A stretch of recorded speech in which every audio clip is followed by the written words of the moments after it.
Hi, Dan Kuschell here, founder of growthtofreedom.com, prosperitybasedliving.com, and Millionaire's Mindset. If you're new with us today for the first time, thanks for making us part of your day. I know time's valuable. In today's segment, we're going to get into something that I think we can all relate to. I had someone on Facebook actually send me a question here recently. They said, Dan, how is it that you stay so motivated?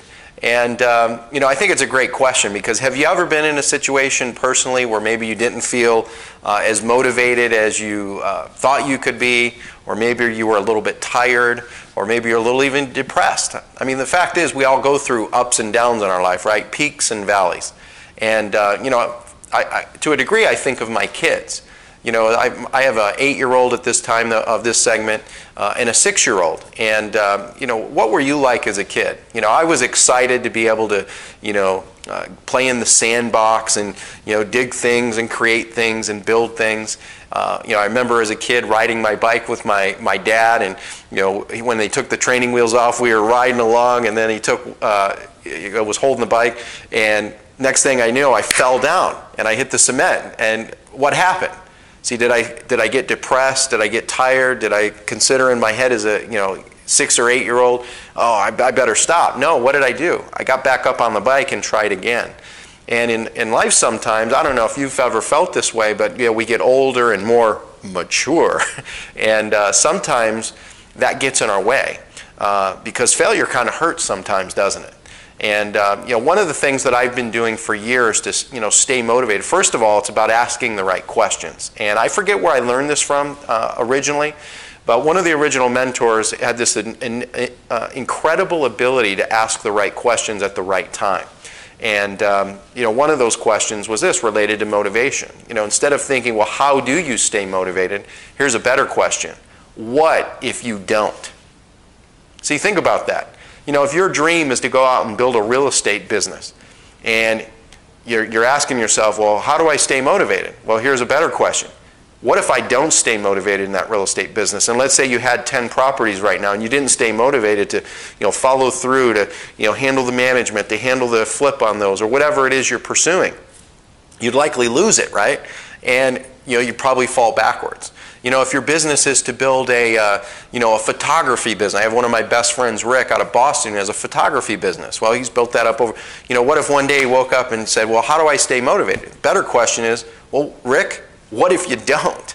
You fall backwards, you lose your clients, etc. So, first of all, I want to challenge you to think of that question. What if I don't stay motivated?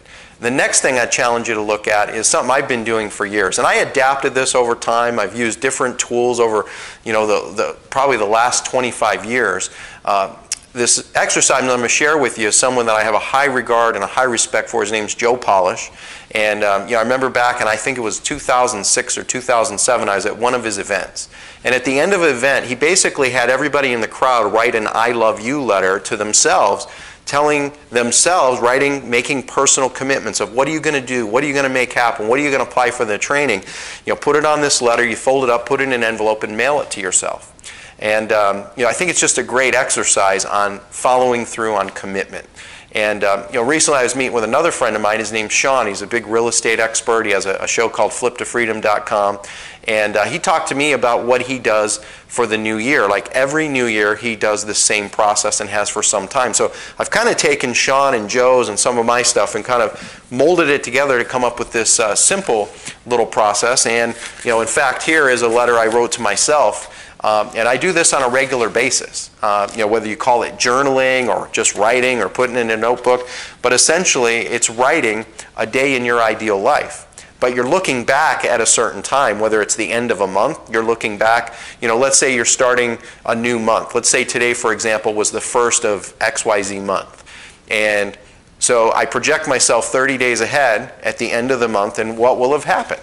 And, so for example, and you could do that for the month, you could do it for the year, you could do it for 5 years, you could do it for 10 years, you could do it for 20 years.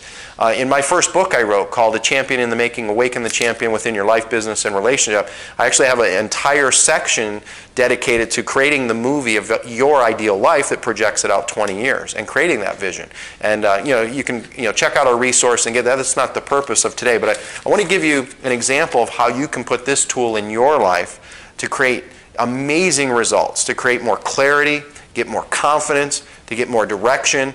And when you have that moment of, well, how do I stay motivated?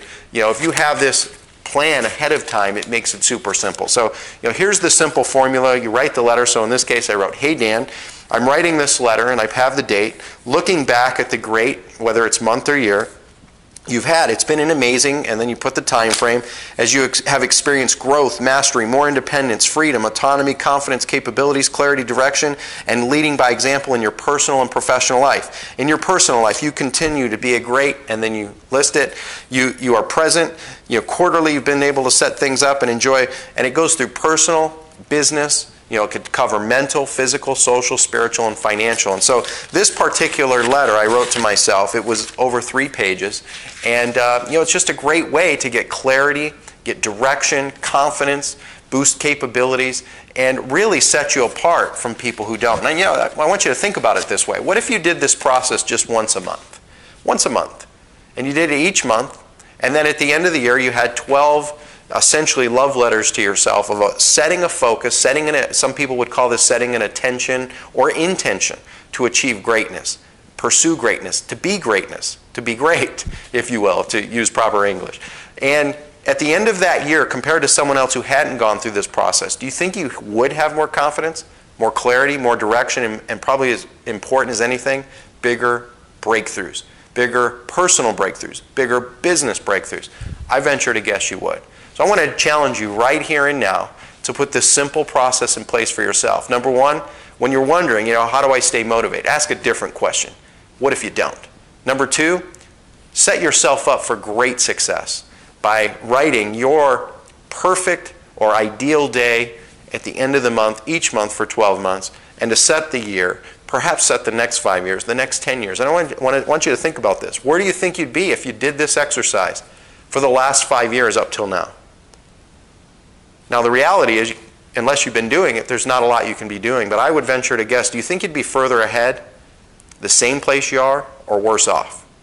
I believe you'd probably be further ahead. Now, we can't do anything about the last 5 years, but we certainly can do something about the next 5. So take action, put these principles in place, and we'll see you in another episode. Thanks for being with us.